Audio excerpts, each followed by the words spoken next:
United States renews its call for an immediate ceasefire and for Russia and Ukraine to negotiate in good faith a durable resolution of this war.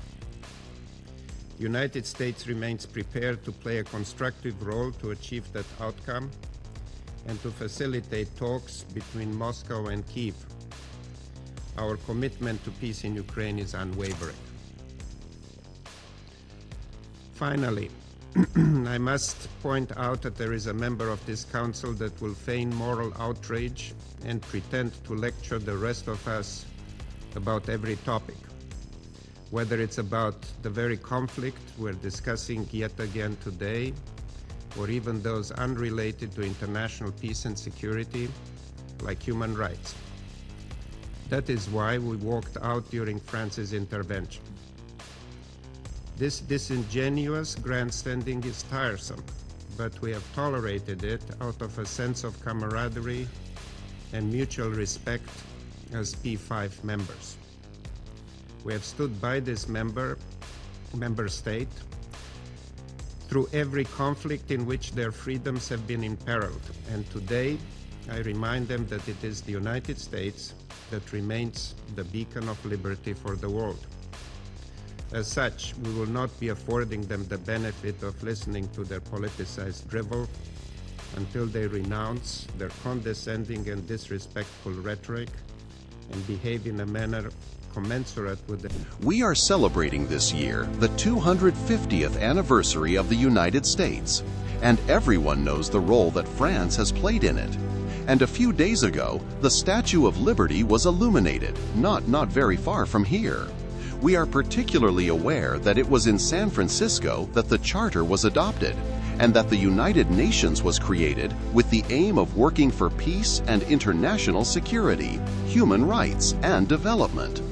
All of this is the spirit in which France works at the United Nations, in the Security Council, in the General Assembly, to preserve this institution, its independence, its capacity for action in service of the Charter, in service of human rights, and in service of peace. In the forum that unites us and in today's debate, our goal is to continue working with all those who bring peace initiatives so that Ukraine regains peace, security, its territorial integrity, its full sovereignty. Thank you.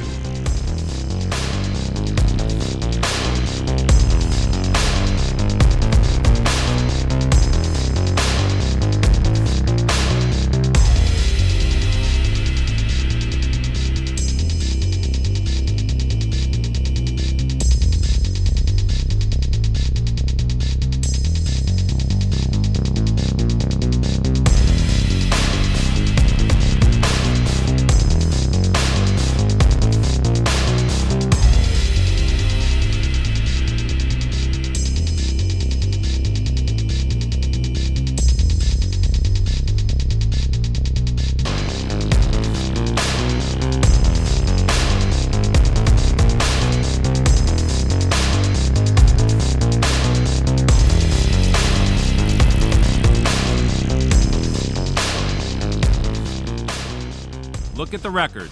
Mr. Turk has condemned free democracies, including the United States, UK, France, Australia, Italy, and more than any other country, Israel. But when it comes to the aggressive human rights abuses of the authoritarian regime in Havana, instead of giving hope to the Cuban people, his office has spent its time calling on the United States to lift sanctions on this oppressive communist regime. When the Iranian regime began a new wave of brutalizing and massacring 40,000 of its citizens, Turk remained silent for 12 days. But he quickly condemned U.S. actions to ensure Iran, the world's leading state sponsor of terrorism, never obtains a nuclear weapon. He has presided over a discriminatory database targeting American companies, enabled the UN's anti-Israel machinery, and refused to confront the lunatic Francesca Albanese, wearing the UN uniform as she spreads her vile hatred of America, Israel, and the West. Colleagues, I could sit here for hours with similar examples.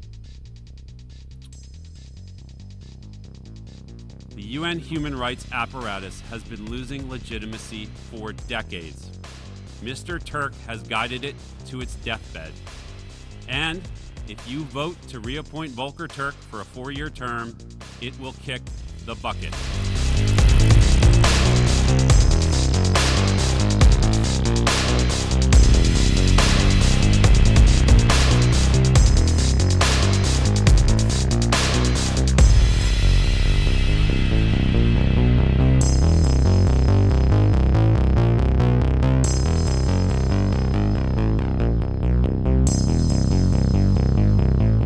If you like this video, then like, share and subscribe to Mirror Now.